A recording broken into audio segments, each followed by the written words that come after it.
Let's talk about the 8 modes of thought. What are the 8 modes of thought? Why are they important? Why do I care about sharing this with you? The 8 modes of thought are 8 strategies that help you to understand what you read, what you are listening to. If you're reading any one of the books that I have here behind me, the 8 modes of thought will give you the tools you need to dig into a book that you might feel is too complicated for you to understand, or to understand a book that is trying to persuade you to believe in something, or to think and understand things or people in one way or another. The 8 modes of thought can help you understand what you hear on the news and whether or not you should trust the information, or to what extent you can trust the information or rely on the information. The 8 modes of thought can help us think better and learn better and judge and evaluate effectively. And boy, do we need that. We need that more than ever in our society. These ideas, the 8 modes of thoughts, are not my ideas. These ideas come from 2 amazing educators and researchers and experts on critical thinking, Richard Paul and Linda Elder. I recommend that you check out their books. They have a number of books that will impact your lives so much that you would think, how come I didn't learn about this at school? How come I didn't learn about this at home? How come I didn't learn about this in my mother's womb? So here's the list of the 8 modes of thought: purpose, question or problem, assumption, point of view, concept, data, conclusion, implication. Now we're going to go over each of these one at a time. Quickly, let me remind you that the 8 modes of thought are to be used to help us think clearly and hold us accountable when we say or write anything, and as well to understand what people are saying and hold them accountable for their thoughts. The first mode of thought is purpose. Information has a purpose. If you're writing something, if you're making a point about anything or saying something to someone, you have a purpose in mind. You establish that purpose. And likewise, when you are listening or reading anything about politics or learning how to do something, you look for the purpose of the information. Always establish a purpose. Now, the key question or problem. You have to establish what key question or problems are at the heart of whatever you are writing or saying, or especially whatever you are listening to or reading. Information tackles a question or a problem. It provides a service, letting us know how to do something, how to understand something better.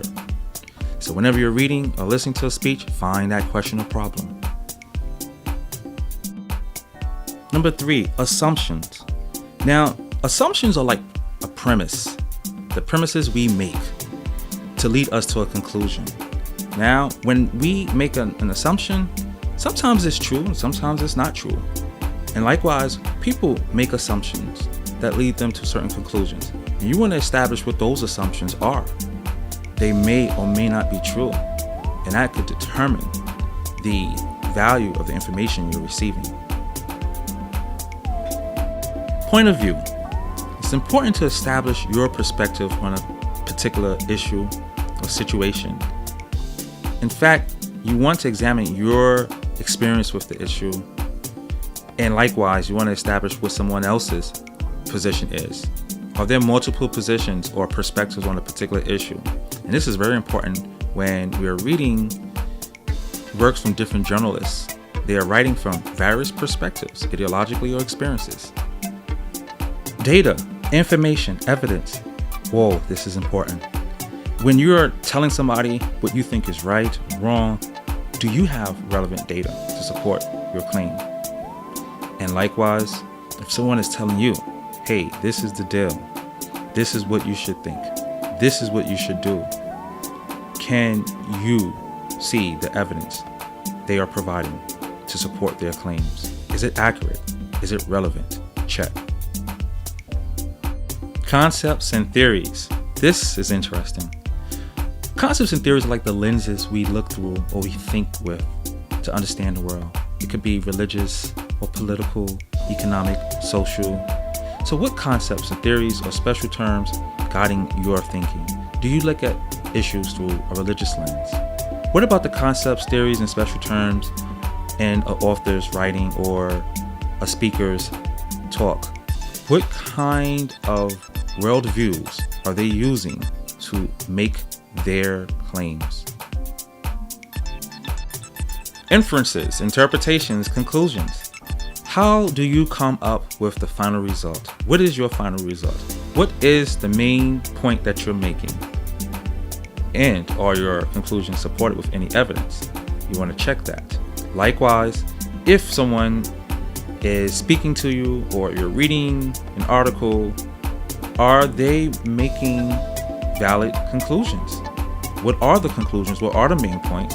And check that with the evidence. Implications and consequences. Now, let's suppose everything you're saying is true. Can you state why it's important, why it's relevant for people to listen and follow through on a particular way of thinking or behaving? And the same thing you can ask of information you encounter, something you hear in a speech, something you read in a book or newspaper. Okay, if it's true, is it really, really important? How will it impact me individually, my family, my community, the world? I didn't present these 8 modes of thought in a strict order, so don't worry about that. Use them as you can. I just want to say they are very helpful when I converse with people, when I have debates with people, and simply when I'm reading and listening to information. So make sure you use them.